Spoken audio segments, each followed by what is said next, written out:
We're born into our names, but we become family by heart. I'm Dustin Gruss, public speaker and family transition coach. When my wife and I found out in the beginning of 2016 that we weren't going to be able to have our own biological children just 7 months into our marriage, we were shook. Little did we know what lied ahead through our journey of infertility, foster care, and where we are now, having recently adopted our two beautiful boys. What we do know is every little bit of help we got along the way was priceless. And that's what we can expect with this podcast. Stories of inspiration and resources to lead you through that journey. From the heartbreak of infertility to the hope and blessings that come with foster care and adoption. We may have different stories, backgrounds, and names, but we're all family here. This is Family by Heart.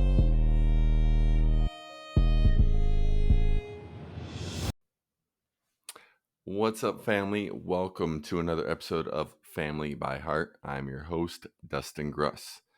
The late, great Mr. Fred Rogers once said that over all the years of all the successful people he met, the thing that stood out to him most was how much these people had obvious delight in what they were doing. And they weren't really focused on worldly success. They loved what they were doing, and they loved doing it in front of others. And my guest for today's episode is no different than that. I had the distinct pleasure of meeting him through my foster care continuing education classes. He was actually an instructor for those classes, and we talked during one of the breaks, and we just kind of hit it off, and a friendship developed. And he has just been a great influence in my life, and he's been a great influence on the foster care community. His name is Jamal Callahan. He's also known as Mr. Motivator. And to give a quick rundown on his bio, he is an international motivator and dynamic foster care advocate who has taken his foster care experience and transformed it into motivating people to live their best lives. His voice has provided coping techniques for future youth, helping companies to thrive in their culture, passing legislation benefiting current and future foster youth, and motivating us to live fulfilling lives, all through the power of speaking up. And he, again, is someone that has been very supportive of me on this journey, starting the Family by Heart podcast. He's one of the first people to know I was planning on doing this and switching the focus of Step Up to Greatness. And without further ado, I'm going to get into the discussion because, we have a lot to talk about. Our episode covers a lot of things going on in foster care now. It is Foster Care Awareness Month. Now that's May.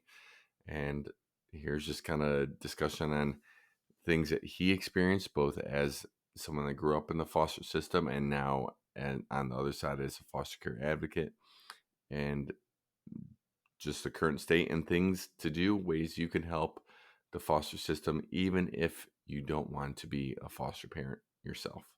So here is my interview with Jamal Callahan. Enjoy.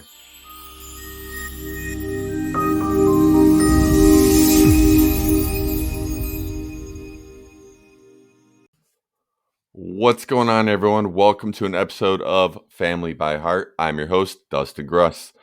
With me today is foster care advocate, instructor, motivational speaker, podcaster, father, and a good friend of mine, Jamal Callahan. Jamal, what's going on, man? How you doing today? Man, it's good to see you again. Everything's good, man. Everything's good. It is good to see you again, man. I'm glad to hear that. Things going good down in Columbus for you today. Today it's a nice, cold, gloomy day, but productivity is high. So, hey, things are great. Good. Yeah. So Jamal had been a guest on one of my previous incarnations of my podcast, the SU2G podcast, and so I definitely encourage you to go back and check that out. Although you would actually go through it's still part of my old archives of Coming Unstuck. It's still kind of labeled together. but great interview nonetheless. But today, Jamal is here to speak with us on the current state of foster care, ways that you can help, be involved, to maybe override some stigmas that people might have, and just all other things foster care. So, why is Jamal here to talk about those things? Jamal, if you could kind of give everyone a background on one, your experience going through the foster care system yourself and the different organizations that you're a part of and what you do. Because again, I mentioned that you are an instructor as well. And that's actually how you and I met. Oh my goodness. Let's see. So where to start sometimes? When people ask me to kind of talk about the history and the path through foster care, I sometimes forget where to start. But the simple, and I won't go on and on and on and on and on, but how I got into care was my mother was she was sick. She was sick. She was addicted to drugs, and somebody anonymously had put in a complaint to the county. And and I know things were happening behind the scenes. Of course, I didn't realize this until like later in life. And then finally came the day where a social worker and the sheriff knocked on the door. They knocked on the door, said, pack all your things, you're coming with us. And mind you, I wasn't the only one in the house. I have an older brother and a younger sister. But out of the three of us, I was the only one who experienced foster care. And then the journey leads to, 9 different placements in 6 years. And, you know, emancipated out, got my own place, left the place, went to school, and the rest is history. But I will say the whole time, even while I was in care, I felt it was a need to speak up about things that weren't going right in the system. So I started my advocacy at a very tender age of, of 16. Wow. But I haven't stopped. I haven't stopped. And we're talking like, I'm 42 now and I'm still speaking. Still speaking on behalf of children and families, still, doing what I feel is the best thing to do when it comes to improving outcomes in the system, which is why I do a lot of work on all levels. Like you said, we met, you and your wife were a part of one of my trainings up in Mm-hmm. Cleveland.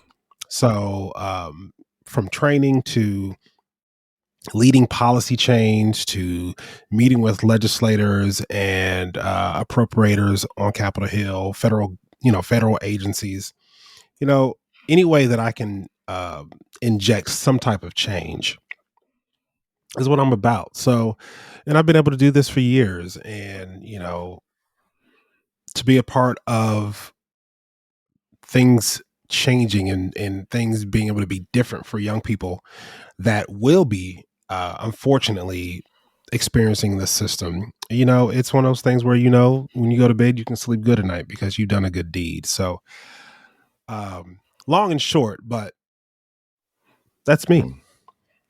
Nice. So, one of the things I want to talk about are some of the numbers and statistics because you work so closely with the foster system. You're probably going to have a better insight on what some of those numbers are. One of the things that Mhm. jumped out to me was, in just your story there, so you said you went through 9 different homes. Is that correct? Nine. 9. Nine, yes. Do you know what is the average number of homes that someone in the foster system will go through during their time in the You know, system? you, Do you know that that all one? depends. It really does depend.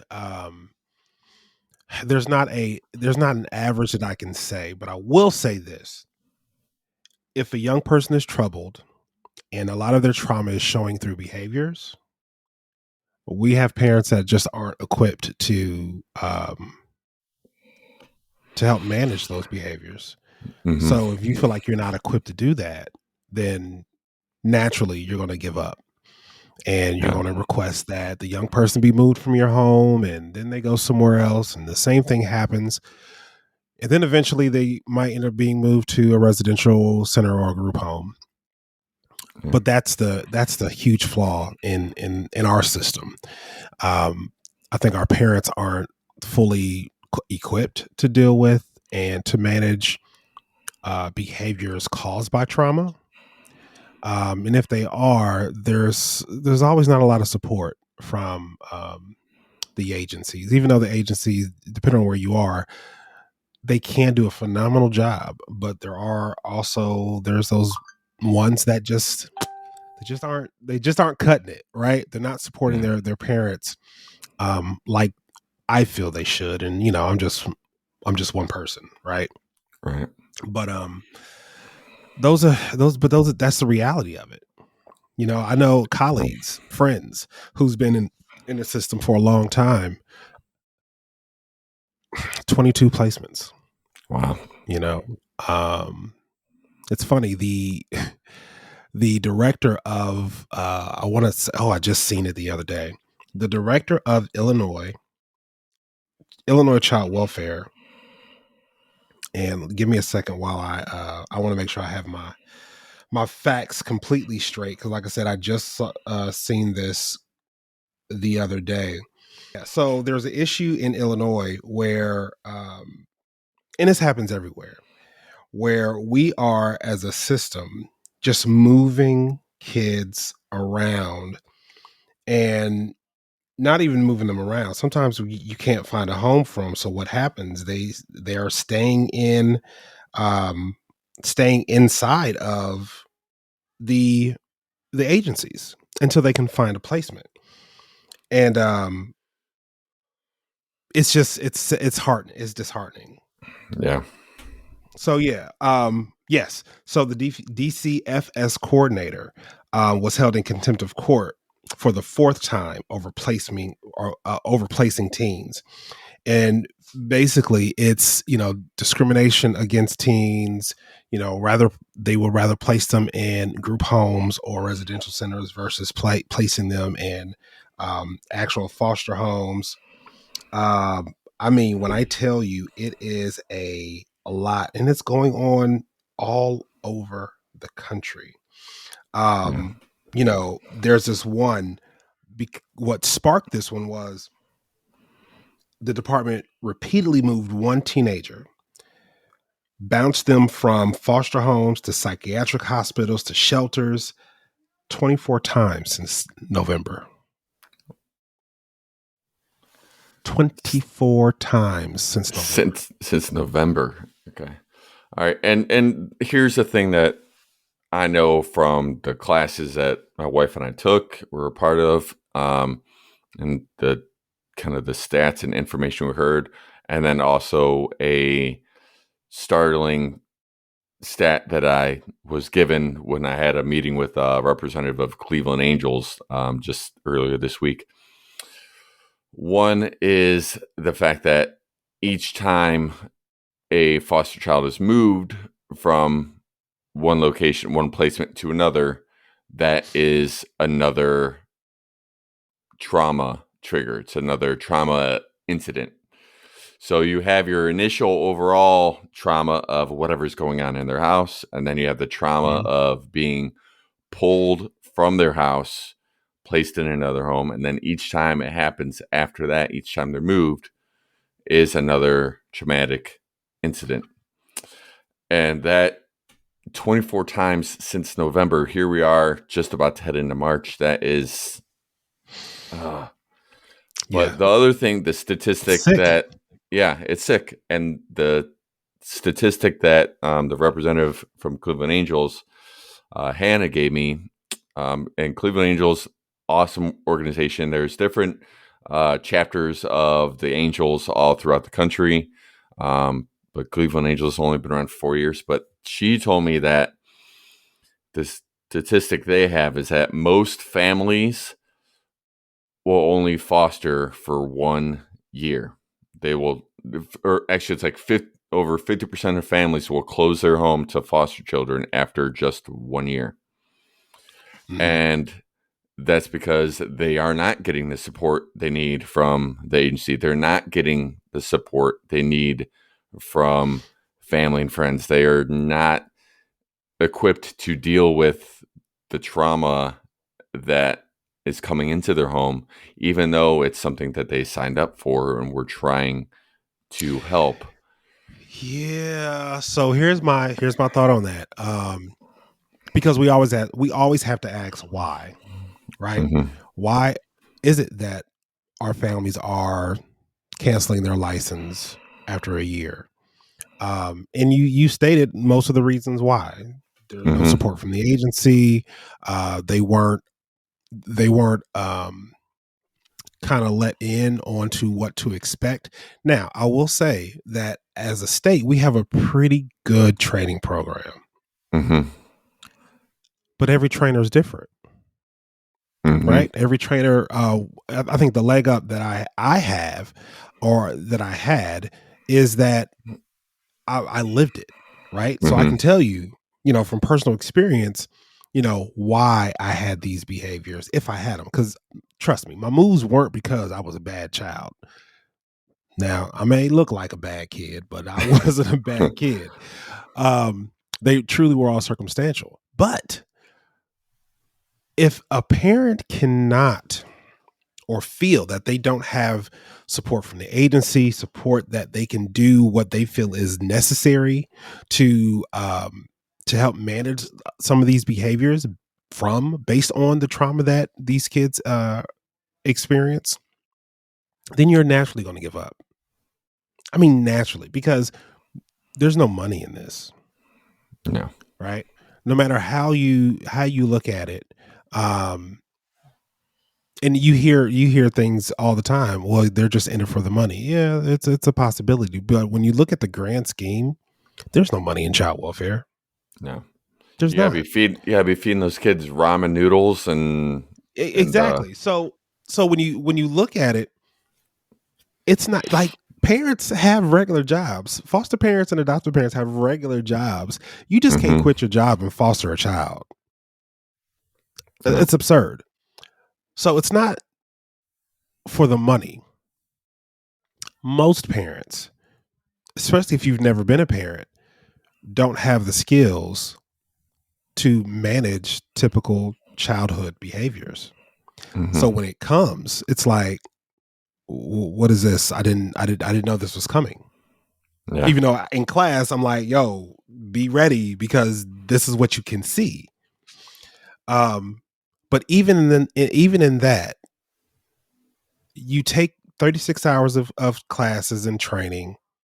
You might not get a placement or a kid in your home for about a year and a half, sometimes 2 years. So all of that training that you had, it's like, It's like back there. yeah, Like, yeah. yeah. It's like so now I have a kid. I'm supposed to remember all those things you taught me. Yeah.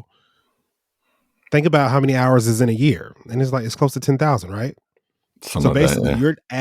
you're asking me to remember information that you gave me 20,000 hours. No, yeah, ago. You Don't know what worry, I'm trying to I'm say. not asking you to do math, man. Don't worry about it. I'm just saying. I'm not I'm just doing the saying. math. I'm not asking you to do the But math, but that's But yes, so you know, sometimes people forget what they learn in 2 hours, let yeah. alone try to recall something that's happened, you know, a long time ago. So it is difficult, and I hate that is the stat, but let's just be completely bare and honest about it. We Yeah. don't have enough homes now to No. support the young people that are in our state. Yeah. Speaking We of, don't. what are some of the numbers that we got? Like current Oh kids in man. the foster system, and let's go country and state of we're here in the state of Ooh, Ohio. ooh. So country, we're looking at about close to 500,000 kids in care nationally. Nationally, here in the state, we are hovering around 16,000 Wow, that I young feel people just in state's custody. that number's jumped It's from the jumped from last time yeah, we yeah, talked like about it. yeah. And here's the kicker. A new report is about to drop um, this year. This year, actually, in the next couple months. So I'm interested to see where those numbers are. right? Yeah. So it's devastating. I mean, especially when Yeah. you think of it's 16,000 kids, or hovering around 16,000 kids that are in our state's custody. But do you know how many cases? So how many phone calls are made Oof. in a year? So let's just say in 2018, 2019, Mm-hmm. there were over 100,000 reports. Over 100,000 reports. And if you even want to break it down more, to that, close to 45,000 of those reports were child abuse and neglect. 42,000. Yeah, so 45,000 was traditional response. Means someone went out, they assessed the family, we pulled them. We did safety assessments and all that, and we acted accordingly. 42,000 was alternative response, which means we did the same thing. We tried to wrap our arms around the family, and we did whatever we needed to do in that aspect. About 5,000 of those were dependency reports that were screened, and then close to 10,000 were just families in need of services, right? Uh, But out of 100, over 100,000, 101,243 to be exact, only 15, close to 16,000 cases went to ongoing, which means 16,000 cases. mm. You can assume that's one kid that's entered our system. Yeah. In So some cases, 16,000 two, cases, three. 16,000 cases. Uh-huh. Wow. Yep. Man, that's those aren't good numbers. And the thing that I think other people need to recall too. So again, that's over 101,000 phone calls made, submissions made and stuff. We all have skeletons in our closet. We all have secrets. And the thing to think about is, so these are over 100,000 calls that were made. That means how many out there, things got so bad where someone felt they had to step in and intervene and make that call. How Mm-hmm. much is out there that people don't know about, aren't catching the signs on, and able to make that call? I mean, that's and I don't want to be a Debbie Downer or Dustin Downer Mm-hmm. and stuff, and but that's just something for our listeners to realize, that how bad the situation is. One thing I will always take with me being in this space is that there's some real cruel people in the world. That's number Mm-hmm. one. Number two, some of our parents. Number two, some of our parents, and we're talking biological parents, Mm-hmm. are in some real tough spots. Yeah.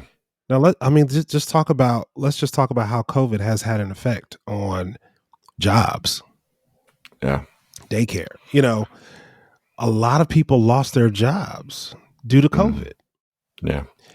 If you can't pay your rent, what are you going to do?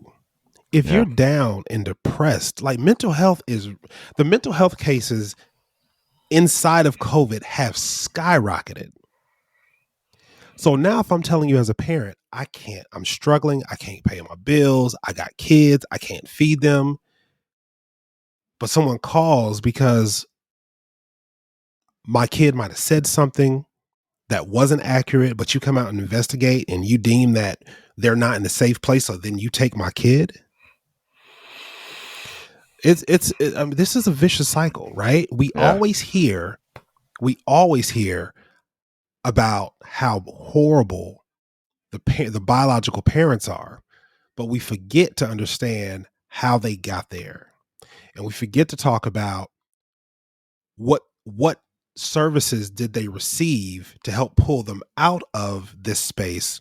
That way, their kids aren't taken. Yeah. We don't talk about that. Yeah. And We just that don't. is that is part of a cycle too, that,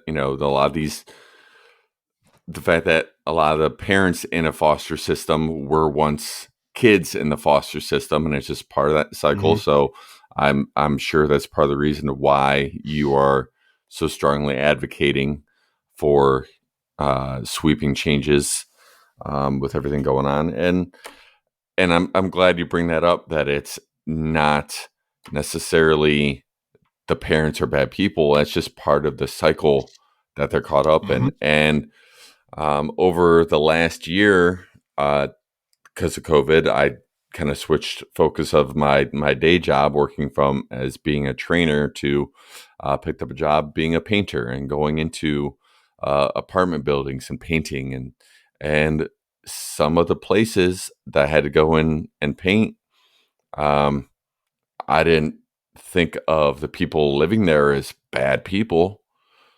They weren't the best living conditions, and my heart ached for those people, and I had some emotional triggers myself, knowing that where I was, my two boys that my wife and I adopted, I know their biological parents lived not far from there and could have been in Mhm. some of those places. And we don't look at their biological parents as bad people. We've, after over a year of visits and conversations and interacting with them, we knew enough of their story of kind of they were part of a cycle as well, and then did the best that they could, and unfortunately, Mhm. it was up to someone else to decide that their good enough wasn't good enough for the boys, and And that and that's the hard part, right? mhm, Um, because I think we have to look at it from two different perspectives. From the perspective of the state, um, who I mean, I can go on record and say this, they're just horrible parents. The state is a horrible parent. mm, Federal government is a horrible parent, right? Because after yeah, 18 or 21, they drop us off anyway and they don't want nothing else to do with us. So, in those aspects, they're horrible parents. So, how could one horrible parent tell another struggling parent that your parenting isn't good enough? yeah, Now, there are cases where this is totally viable and, kids are better off not living with, but that doesn't mean that they can't have a relationship with, mhm, right? You have to assess the situation case by case. Um, but I think we sometimes forget that biological parents are people too. yeah, Um, and when you don't have the right mindset and you're not given the right resources, what are you to do? yeah, What are you to do? That's why we have so many the numbers the way we have them. Um, but when you talk about how laws and policy is changing, um, that's one of them. It's one of those things where we're saying, how can we do a better job putting our arms around the whole family? Now, if it comes mhm, to us having to just remove, then we'll do what's best for the right, child. And it always should be what's best for the child. Adoption, if it was best for the child, by all means, do that. yeah, Right. Um, so it's just, in this space in child welfare, we have to start doing things a little differently and thinking a little, thinking outside of the box when it comes to making sure that whatever decisions are made, they're made with the child as the North Star. And I always say that the child is the North Star because we can make decisions all the time. yeah, We can make decisions where we feel, oh, great, we'll feel good about this decision. But does it benefit the child? right, If you're not thinking in that way, then in my opinion, you're thinking the wrong way. yeah, and I think there is, I know there's some friends that we have in the foster system that, um, through some of the classes, you're kind of taught, okay, you are a team. You're working out for the best interest of the child. So if that's your whole goal, and then you also have the other side of the coin is the goal of foster system is reunification. And Yeah. sometimes it seems like the system, and again, this is from talking to some of my wife and my friends have been through or currently working within the foster system themselves, that sometimes it seems like the bad parent, being the system, the government, is still pushing the reunification as the number one priority instead of the child being the number one priority. And again, full disclosure, that can be bias. That could be our experience and what the small amount of information that we're given, because as foster parents, we're not given all the full information. We are only given so much of it, because of privacy laws and need to know and all that stuff. But I think it's I think there definitely needs to be there needs to be advocacy all around, and I'm glad there's people like you that have been through the system and are working with the parents and are kind of has a full scope picture, where I think there's some of the lawmakers and other people that have been in charge don't have the full scope of things. And I know that's in any working situation you're in. It's like when you get a boss, a CEO or something like that, man, they never waited tables. Man, they never painted a wall in their life. Like they never did that. And Right. here they are telling me how to do it. Like that's why I think it's important for like people like you to be moving your way up in the system and being one of the people on the front lines to keep telling people the child is the North Star. We need to focus on Yeah. the kids and stuff. So And that's the truth. Now, while reunification is, and let me say, we have to focus on reunification because of how the laws are set up. Right? That's the first thing. mhm, We want to make sure that if we can reunify, then we'll do it. We'll do whatever. We'll most systems will move heaven and earth to reunify. mhm, Um, Second best, because we think about permanency, um, would be adoption. mhm, We never want a kid to leave the system without anybody, and that's where you have those kids that emancipate or age out. mhm. We have too many of those.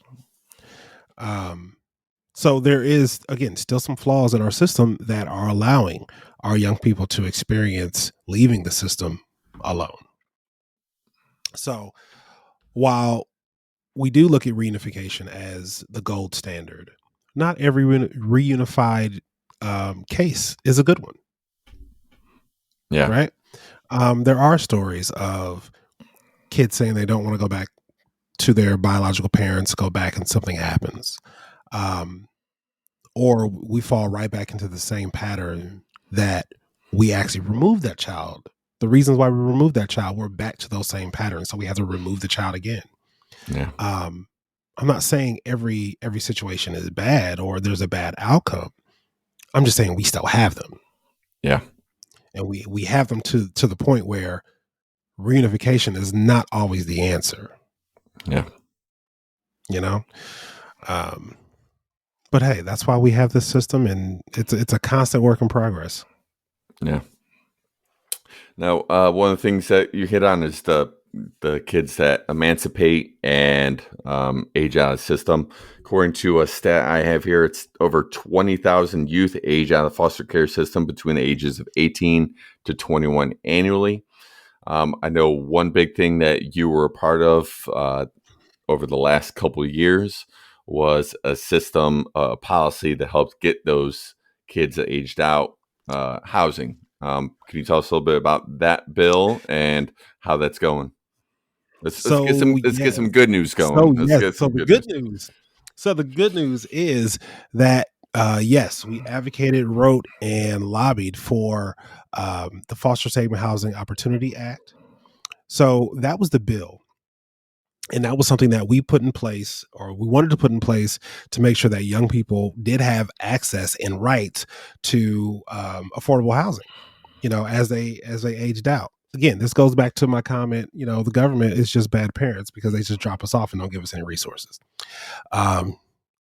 So what the Fostering Stable Housing Opportunities Act did was it stayed in Congress for a couple years before it finally got some real movement. But what we were able to do before that, as a placeholder, was create a program called the Foster Youth to Independence Initiative.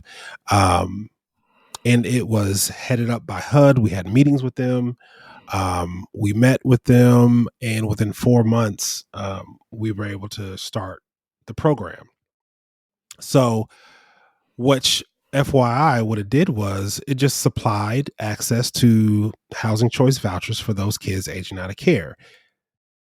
The fact that it was a 3-year voucher, right? Wow. What the bill ended up doing, that's now law, is add access to 2 more years on their voucher, but also create an escrow account. So when they're done, after the 5 years is up, they're leaving with a nice if they're saving right, savings account. So, and then it just leads into so many other, opportunities for young people to go into home ownership, to just do whatever they feel they need to do, because now they're really ready. Yeah. They're really ready to be on their own and not have to worry about stable housing. No. So to this point, we've served almost close to 2,000 young people across the country. Yeah. Now, are there any other kind of policies making their way through Congress now to continue assisting with that? And is there like education programs for those with the that come with the voucher? Because you have the housing, and so that's having a roof overhead, a bed to sleep, and all that is important. But you mentioned that they get the escrow account if they're saving their money right. Like, what kind of access do they have to programs that are going to help teach them those life skills and everything? And that literally depends on where you live.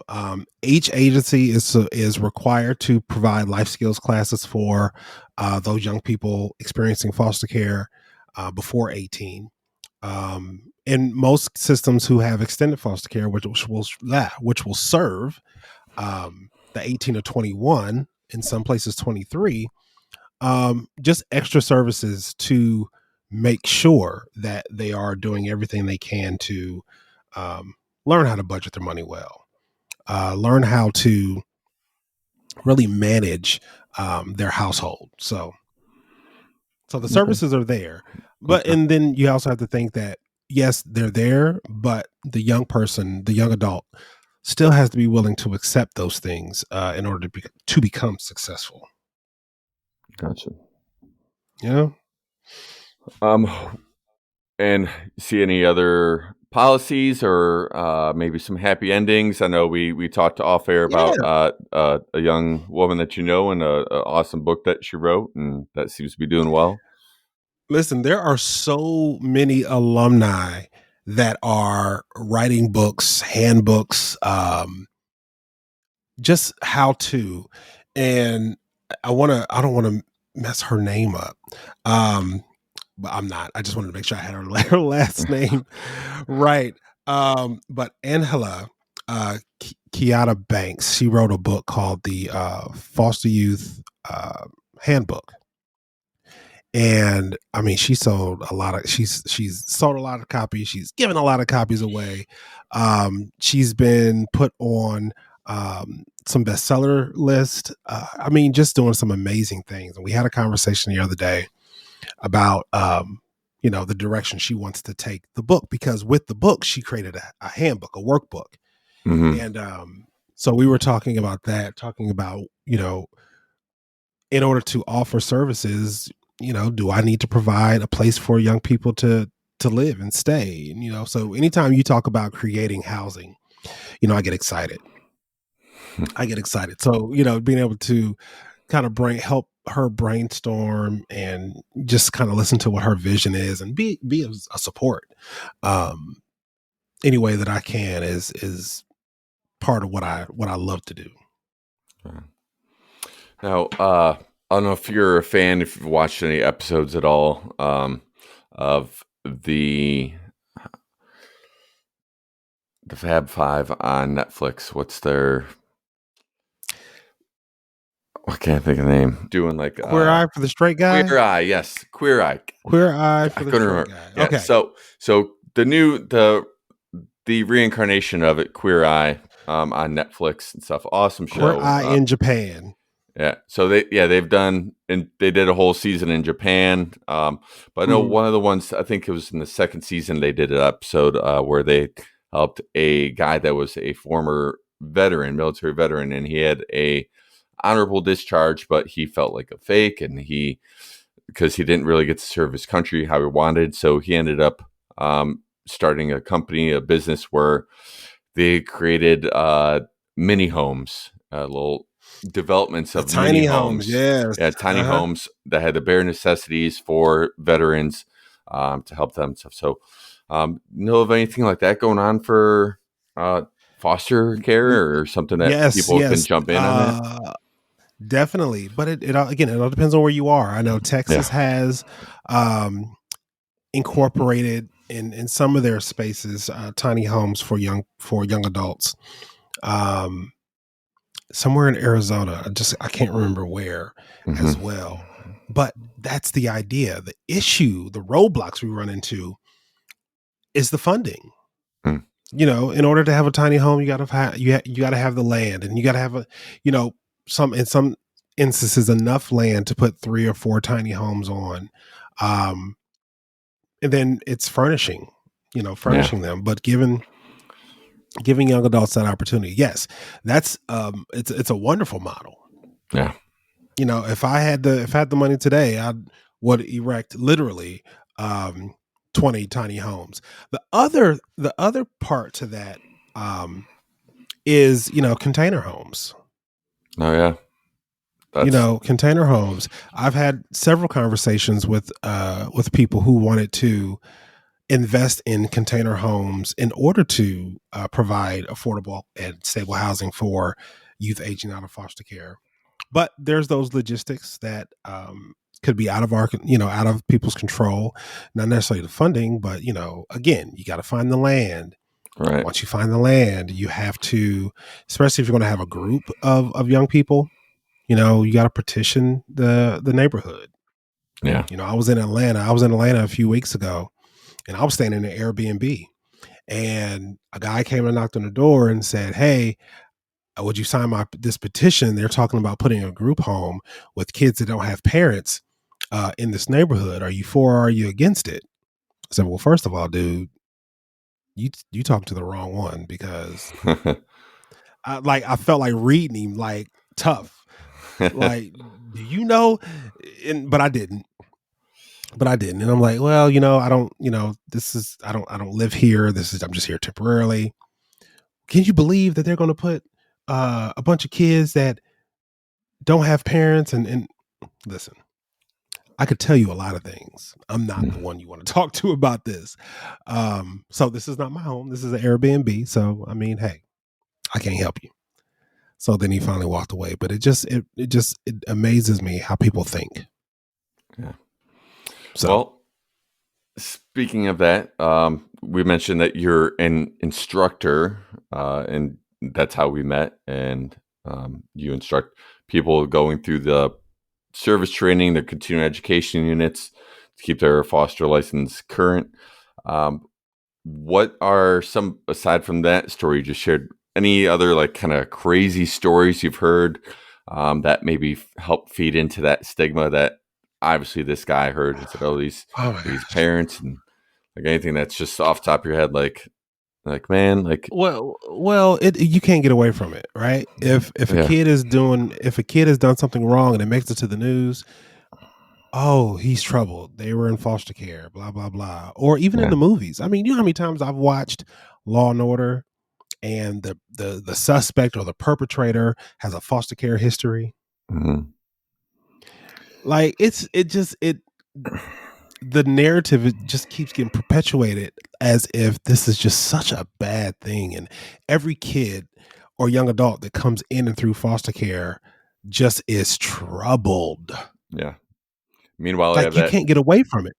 Meanwhile, I have that Embley kid in Michigan that his own parents didn't, let him go to school that day and shoot up the school, like when they were told that same day. Like, and I don't want What? to go into that stuff, but like, it's not just foster kids. It's not kids in Oh my adoption. It's gosh.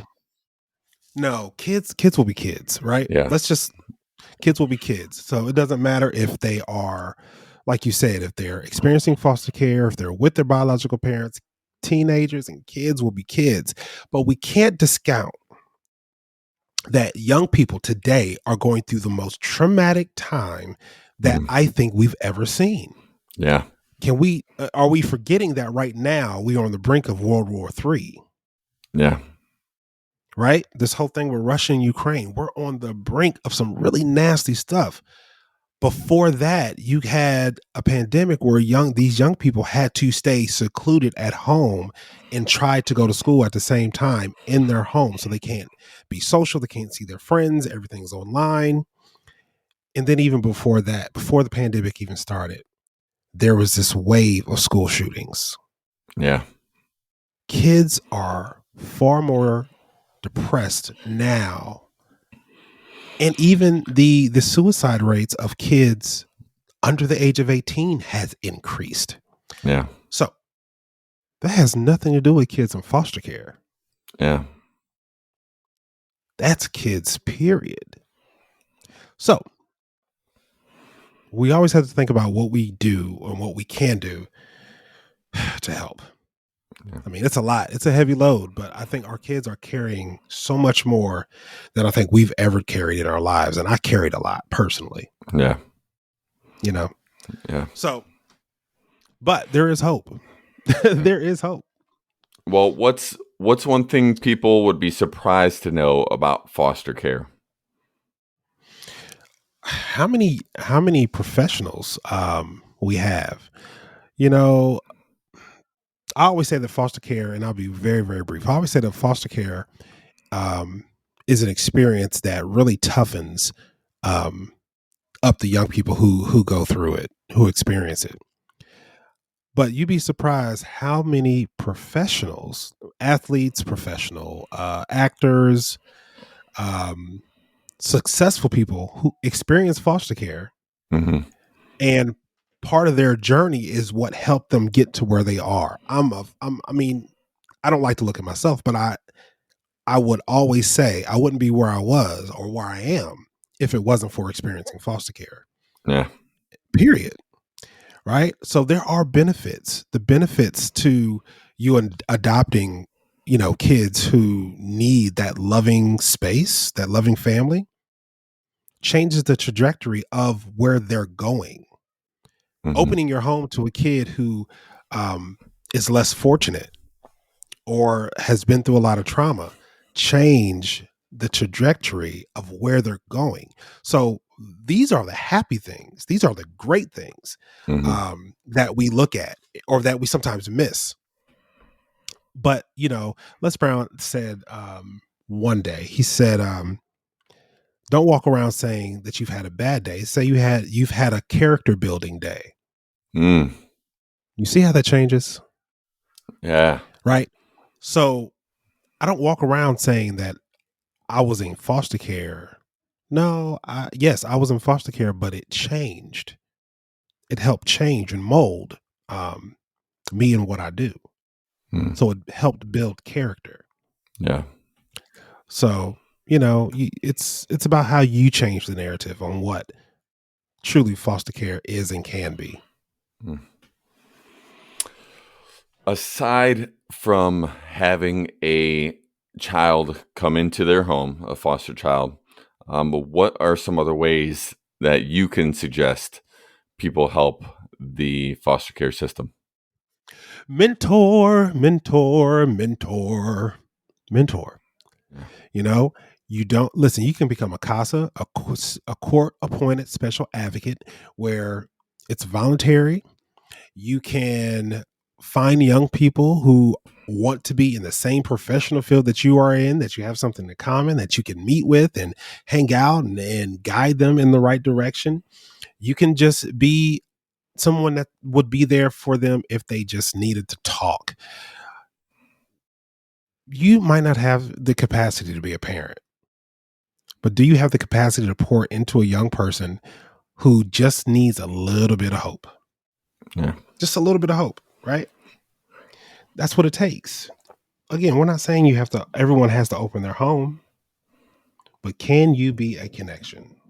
Can you be that person that a young person can truly count on?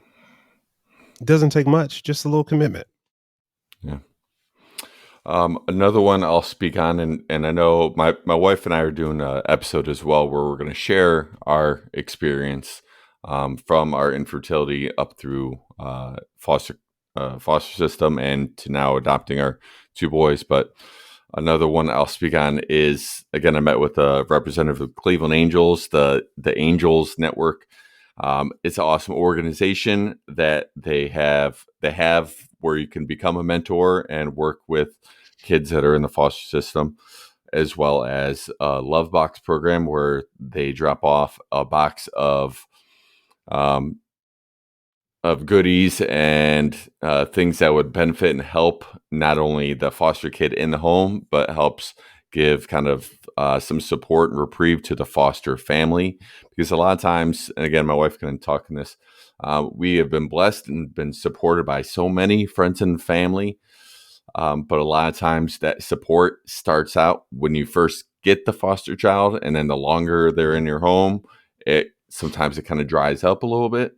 And with that Love Box family program that they have, you have at least one contact a month with someone that's going to be there to listen to you, drop something off for you, remind you that you have that support. So there's awesome organizations like Cleveland Angels, the Angels Network. Again, there might be one in your city, wherever you're at, listening to this or watching this, wherever you might be. Definitely look into it.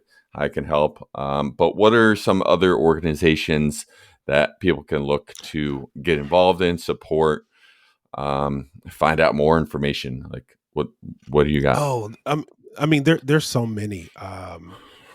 To try to name them all would be, it'll take all day. But this is what I encourage you to do wherever you are. If you are interested and have thoughts about becoming a foster parent or a resource parent, just go to your local JFS, Job and Family Services, or DFS, Department of Family Services, and just research how to become a foster parent. Research the need. If you don't want to do that, research the nonprofits in your area that serve foster children, that serve youth experiencing foster care, and just be a mentor. It's about really connecting to the services that's in your area. And so I will say this: if you do your research and you don't find any services in your area, go out on a limb, create it. The families and children in that area will be so thankful for you if you did. Yeah. Because obviously something's missing. Absolutely. Nothing wrong with creating something new. Absolutely. And even on top of that, maybe go to your local church, and get them involved, because that's part of what their decree is supposed to be, is reaching out and helping your brothers and sisters and stuff. So that's true. I mean, if you are a person of faith, we all, those of us, and I think this is any religion, they say, we want to help the people. Mm-hmm. Then go help the people. Yeah. You want to be more like Christ? Help the people. Yeah. You want to live up to what you feel your word is? Help the people. That's what it boils down to. Mm-hmm. Awesome. Well, Jamal, thank you so much for your time today. I always enjoy talking to you, whether through podcasts or just our normal conversations. text messages.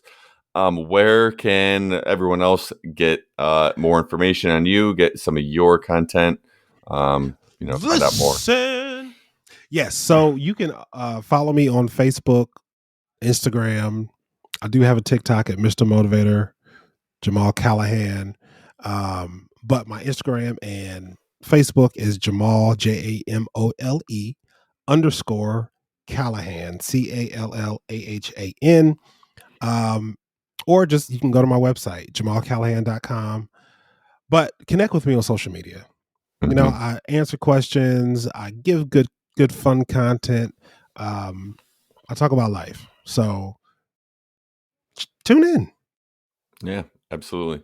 So tune in. I certainly hope to have you on again and again on this journey of Family by Heart, because I love you, man. You're part of my family here, man. So it's great talking with you, dude. Listen, and I'll say congratulations to you and the family. I mean, you've done something that most people are afraid of, and I know you're going to get into that later on in the season. I'm excited to hear more about it. I appreciate it. But you've done your part to society, and I can't thank you enough. Well, thank you, man. And honestly, I am thankful for that, but I don't feel like I'm done, which is why we're doing this Family by Heart and why I want to continue to grow and I want to continue to help the families that are going through that infertility journey, the foster care journey, the adoption journey, and help those helping the people in the foster care and adoption journeys. So if you have an organization or a program or you want information, please make sure you reach out to me as well. But we've taken enough of your time today. Thank you so much for tuning in. And just make sure you come back next time. Jamal, thank you again. Have a great rest of your day. And we'll catch you all later. Hey, man, thanks for having me. Thanks. What's up, family? Dustin here. Thank you so much for tuning into Family by Heart. If you want to be a part of the family, please make sure that you subscribe to the podcast as well as follow me on Instagram, Family by Heart Pod. And if you have a story to share and want to lend some inspiration, motivation, and knowledge to our listeners, to our family, please reach out to me, Dustin at stepuptogreatness.com, or DM me at Family by Heart Pod. And stay tuned for a exclusive group page on Facebook of Family by Heart, where you can make sure that you are lending that support and encouragement to our listeners, to our community, to our family, because we are born into our names, but we become family by heart.